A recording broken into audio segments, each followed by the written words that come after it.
Hey, welcome back to part 2 of this knife build. So when we left off before, we were going to heat treat, get holes knocked in it and then heat treat, and then we'll finish grinding. Welcome to the new subscribers. We picked up about 5 here in the last little while, which I appreciate. Thank you guys. So here's where we're at. I chopped off what little pieces of copper I could off of these old spurs to, that didn't have holes in it, and they end up being too short to do anything with on this knife. So maybe another knife, we'll see, but they aren't going to work, so we'll just go with the ebony on these. That might be still hot. I can't tell you how hard it's been to get holes in this. I softened it 3 times, and I don't know what exactly is in this old chainsaw bar. Cobalt, chrome, something. It's extremely hard, and after you've annealed it and softened it up, it gets hard again if you even begin to heat that steel up while you're drilling. I waxed out about 4 drill bits. I went and bought 2 brand new cobalt ones, thinking that that would help.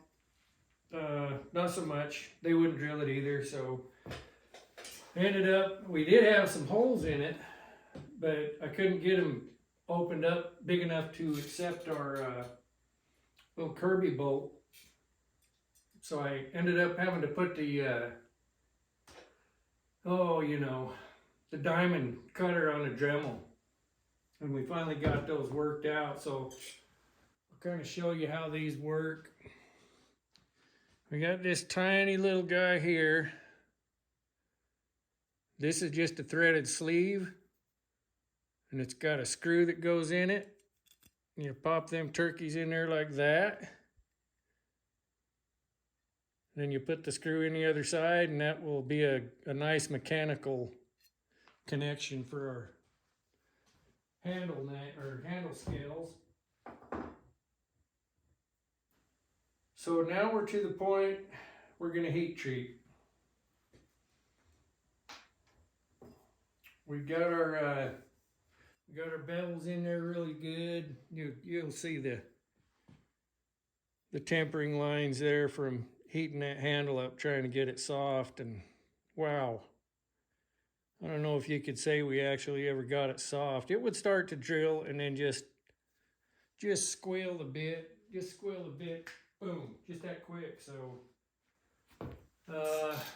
yeah, hopefully we're okay with those now. I don't want to have to drill any more holes in that turkey.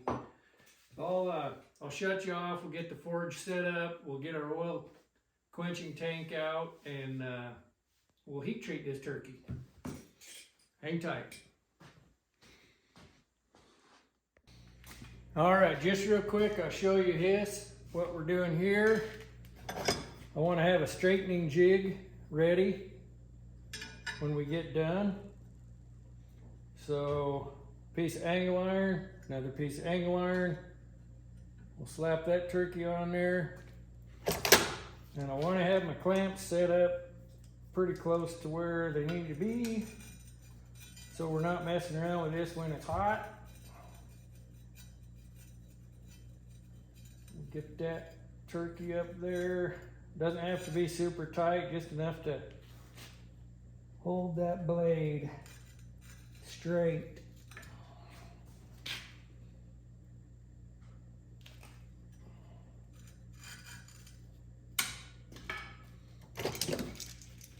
Get this one set.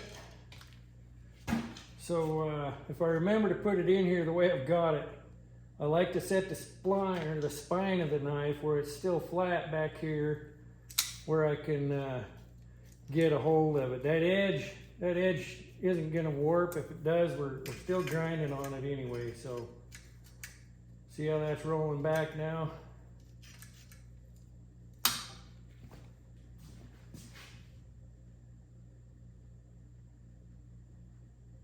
So that's holding that pretty good. I might go in and flatten the back of that blade up a little bit. where where we burned them holes through. We've got a little bit of a burr on these edges. I want those gone. So I'll go in and hit those real quick with the sander and we'll fire up the forge. All right, here we go. Got the lights off for a dramatic effect. How's that? Get this forge fired up.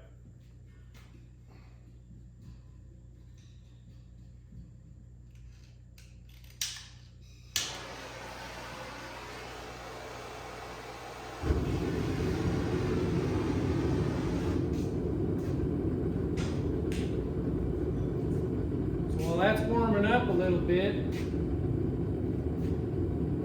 I'll just go through the process a little bit. We'll put this knife in there and I'll try to bring it up slowly to the temperature I want it and then try to hold it there. I usually try to hold it for a half hour, but sometimes the longer you, well, maybe not sometimes. Let me pretend like I know what I'm talking about.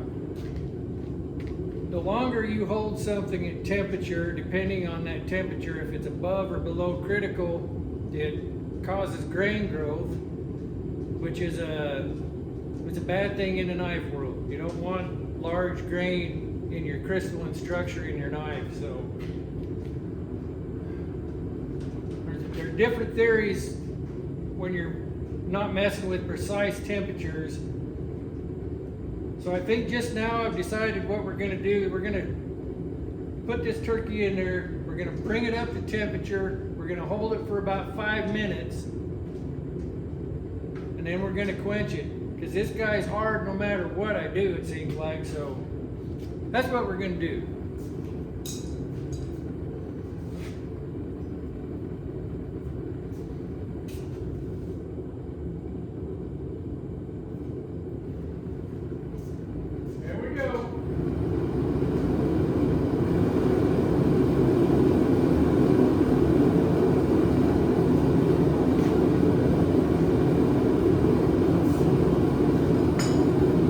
Shut you off, I'll bring you back before we dunk her in the oil.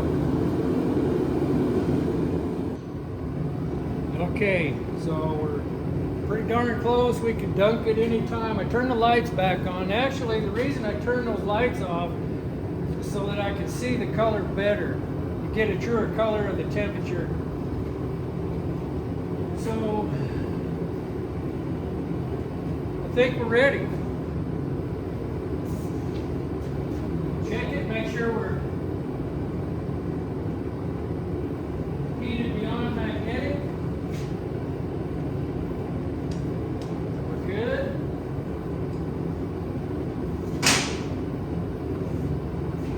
Let that all come back up.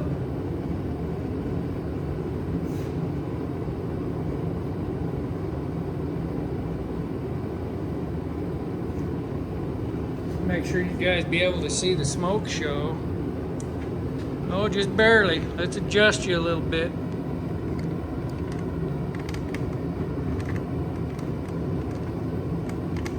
There we go.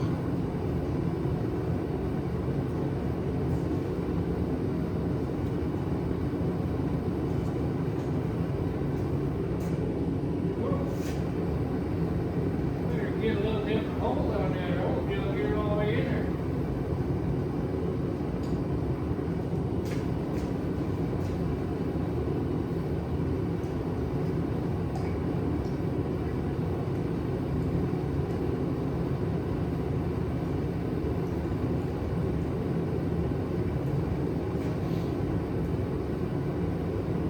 Good.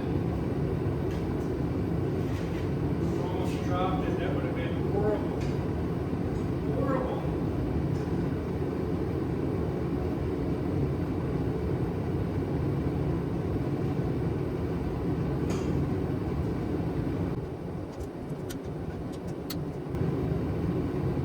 I think we're good.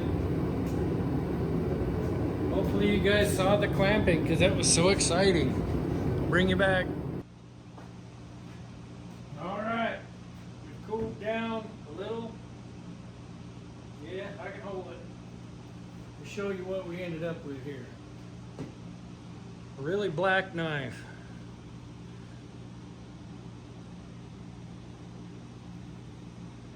Cool, huh? Well, watch this. Give her the old file test. She's hard, brother. Woo! She's hard. All right, so we're gonna be back over on this little turkey. We're gonna go through all that same stuff we did when we had first set our bevels. So I won't watch, well, I'll watch. I won't make you guys watch because it's a whole bunch of the same stuff over and over and over. So I'll bring you back when we get to a point that we're pretty much ready to clean and start doing handles. Okie dokie, folks. So we're about to the point we're going to start hand sanding, getting a little polish on there. And doing this freehand thing is, I'm learning.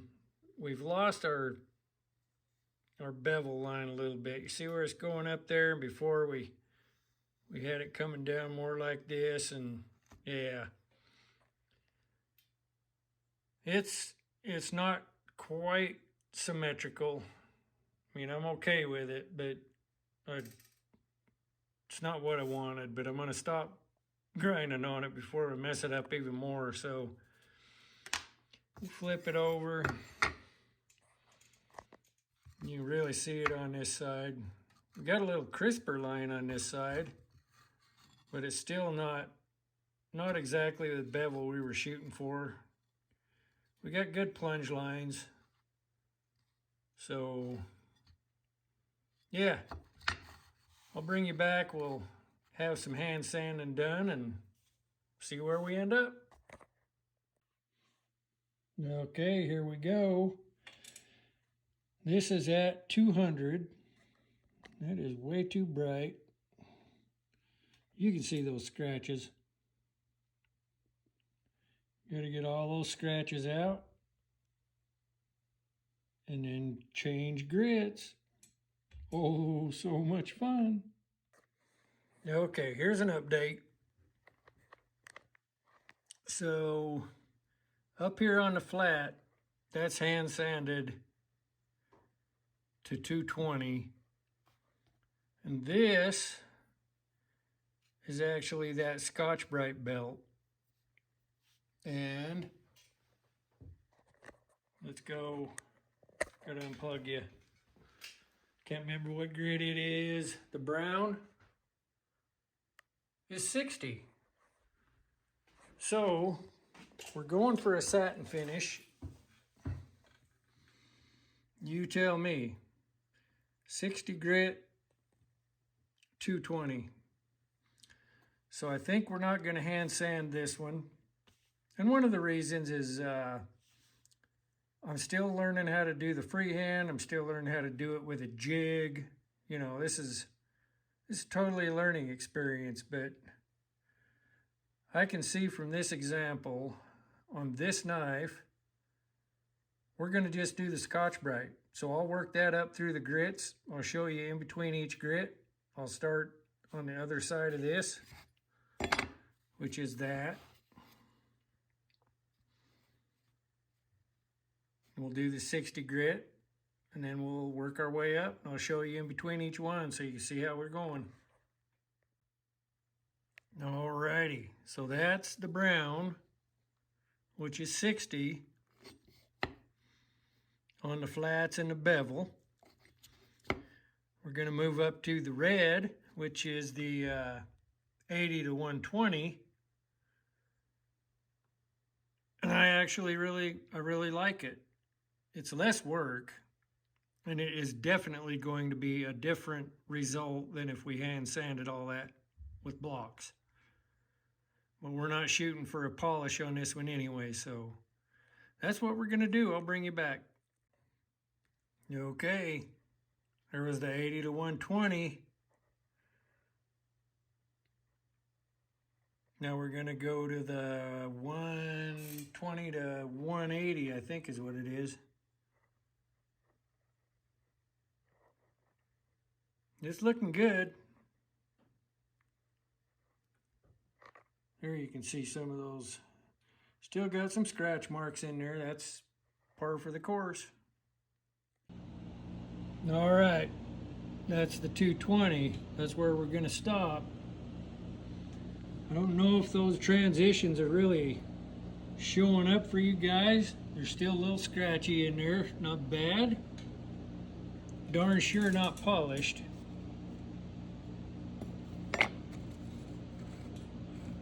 But for an everyday carry, an EDC as they call it, we're going to call this a CEDC. It's a cowboy everyday carry. I think we're there. So we'll call this a video. Next time we'll work on handles. All right, well, like I said, we're going to call this a video. I like it. Looks like we need to clean the top up a little bit.